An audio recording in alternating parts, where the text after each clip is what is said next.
Sup, you fools, Matt, ESC United, your favorite Eurovision channel, and yes, it is finally time to delve into the next national final, and that is for me, Eesti Laul in Estonia. I know that they had a bunch of quarterfinals a little while ago, which I did not watch, but now that we are at the semi-final stage, I will listen to the songs that are still in the running and share my thoughts, and of course, my favorites. And yes, this will be the first semifinal. I'm looking at the lineup right now, and I see a few familiar names, starting with Stick Rasta, one half of the representatives in 2015, Elina, Nechayeva. She was representing Estonia in 2018, and then Ott Lepland from 2012.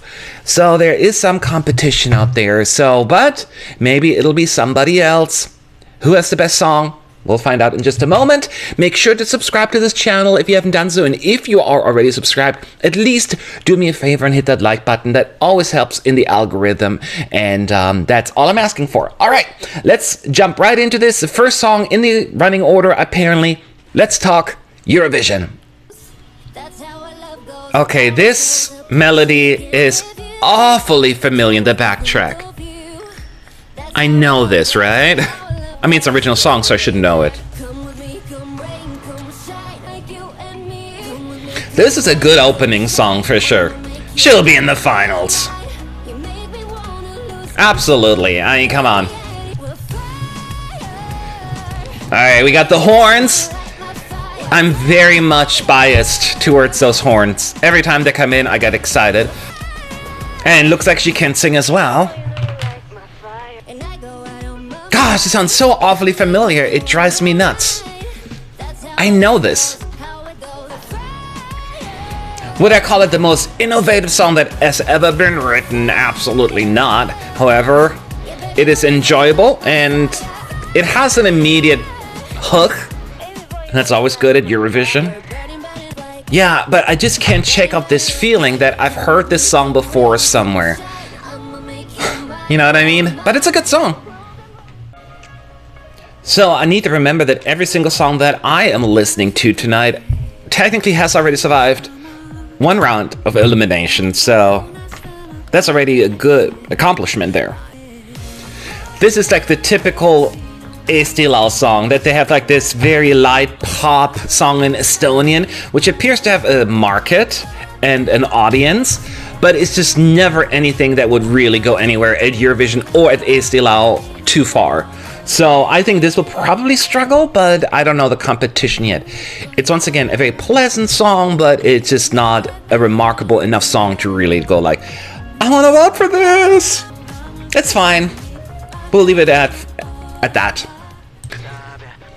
So, the featured artist, Grete Paia, actually has taken part in Melodifestivalen.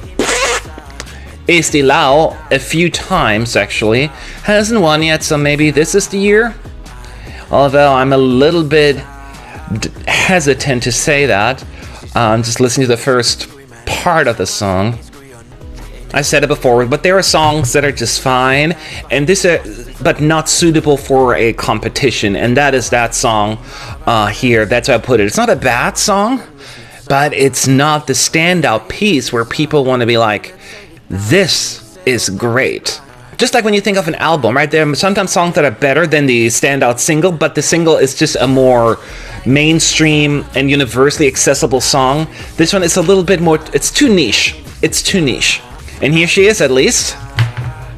The chorus is also a little bit too repetitive for my taste, but can't have it all. So I do remember Alabama Watchdog. They were the controversial band from last year, although I have no idea, or don't remember, I should say, why they were controversial. But they're trying to revive the 80s here, clearly. Question is it going to work? No. Is it going anywhere? I always appreciate a good 80s retro effort. Sometimes it works, sometimes it doesn't. But maybe it's just that genre doesn't work for me. No, this is boring. Like, I don't even have like a witty, funny, insightful statement here or comment to make. Yes, I gotta move on, and I will do exactly that right now. It's a little song, cute little song, but maybe just a tad too little. And here's why. I got distracted already. I saw a ding on my phone. I'm like, oh, there's a tweet. And I completely forgot to pay attention, but it just doesn't grab you. That doesn't make it a bad song. And I actually, now that the chorus comes in, it's a little bit more interesting. Yeah, I have a strong opinion on this one. It's forgettable. Sweet, quiet, but it just doesn't stick. So this song may be in trouble, I think. But it made it this far. This is the songs that we kind of expect from Eesti Laul. Somewhat dated, or somewhat a lot dated, but charming on its own merit, you know what I mean? I think this song right here embodies that. It's a pleasant song, once again, similar to some of the others. Stick Rasta songs often don't really work for me. This one's fine again, but it doesn't have the it factor. Where is the moment? Where is the, like, this sets the song apart from the rest of the pack.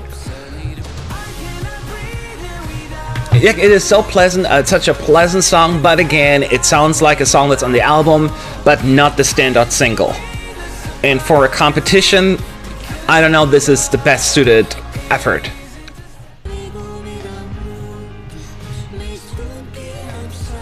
I'm waiting for this song to grab me, or do anything to me emotionally. Boy, this is dull. I'm sorry. It's a love song. What they're saying, I couldn't tell you, because it seems like fairly generic. Kind of like the harmonies, but come on, it's... I can't embrace this one, I'm afraid. Oh no, it's just... nothing is happening in this song.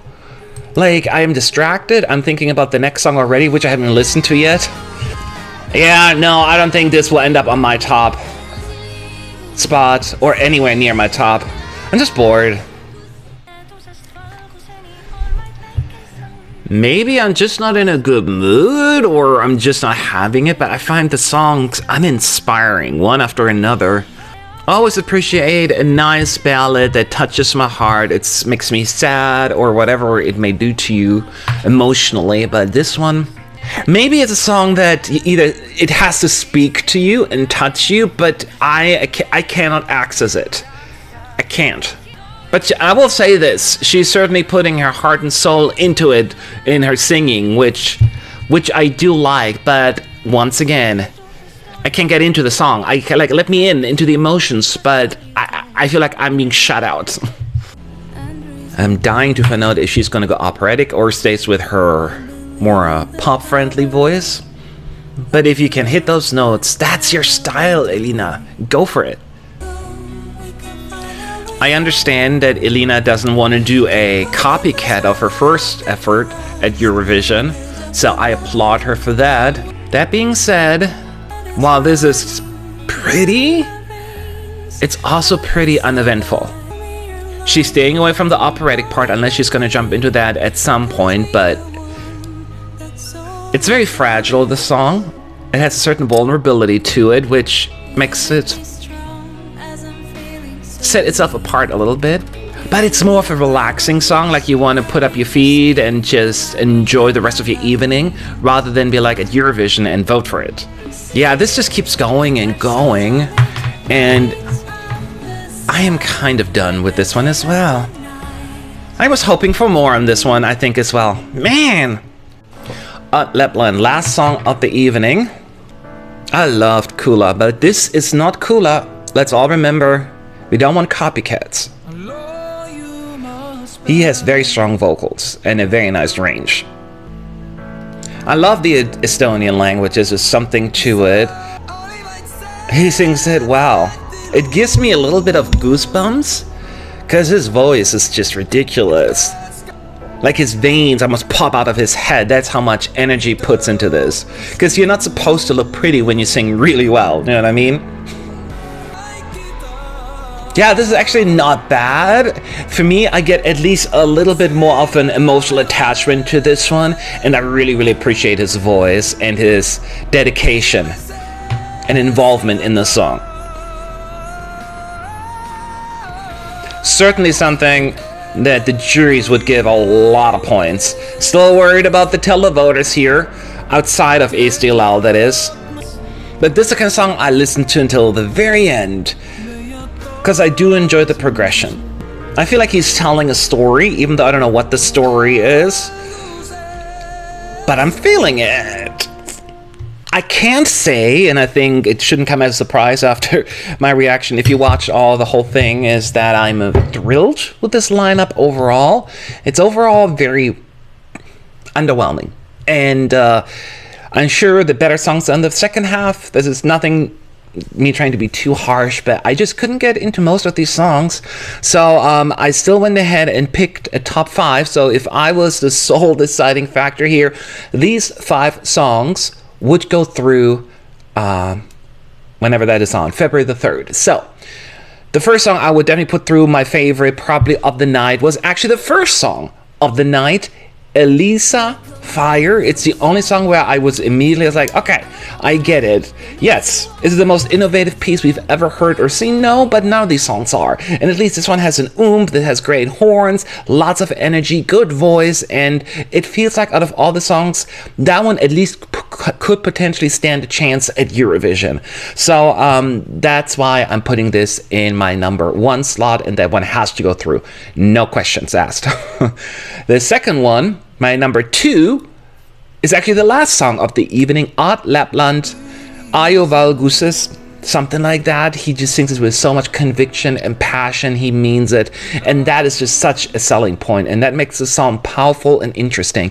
I wanted to watch him, I wanted to listen to him, and even though I don't think this would do much with the televoters, I think the juries will give him a lot of love, kind of what happened in 2012 actually. So yeah, I think this is very well executed, and at a bare minimum needs to be in the final as well. Then the third one, I guess I'm taking Stig Rasta, Interstellar. He did again, and I'm pretty sure he will be in the finals, mostly based on the fact that there isn't much competition out there. I know I'm being harsh today, but the song itself is pleasant. It's a pleasant pop song that you enjoy, and you want to like it, and you do like it. But you don't think that this is, or do you think that this is truly something that could go anywhere at Eurovision? I don't think so, but we're still not there. We're still at Eesti Laul, and looking at what's out there, this is one of the better songs. So the third song that I'm putting through in my third place, Stig Rasta. Now it's getting more like, okay. I will actually put in fourth place there for a qualifier, Kaia-Liisa, Kesler, Vaikus, at least to me a qualifier that is, even though I had access getting into the song and accessing it on an emotional level.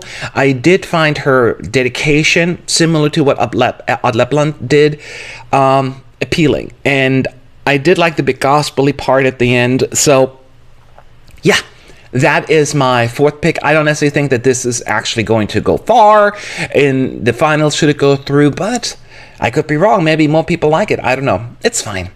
And then the fifth and final song I'm putting through in my fifth place, my final qualifier. Yeah, I'm choosing Elina Nechayeva's Remedy. Even though it is not anywhere near her last effort, I applaud her for not going with a copycat of what she did in 2018. At the same time, it is a little just too generic. It's a very enjoyable song to relax to, and that is fine. But in a competition, that's not necessarily the best thing to do. And we don't get to hear her amazing vocals that we are used to and love, but this is the path she chose, and I get it. It's not a bad song. I mean, it's in my first half of it. I just don't think it is as remarkable as her previous work. And even on its own merit, I'm just fine with it. It is not knocking me out of the chair. So those are the 5 songs that I have chosen, and again, I will have to listen to them again in the semis, and then of course in the finals. How do you feel about it this semi? Were you also a little underwhelmed, or am I being too grumpy? Am I a grumpy old man now? You let me know. Leave your thoughts below in the comment section. Thank you for watching. Moving on to the next video, and goodbye.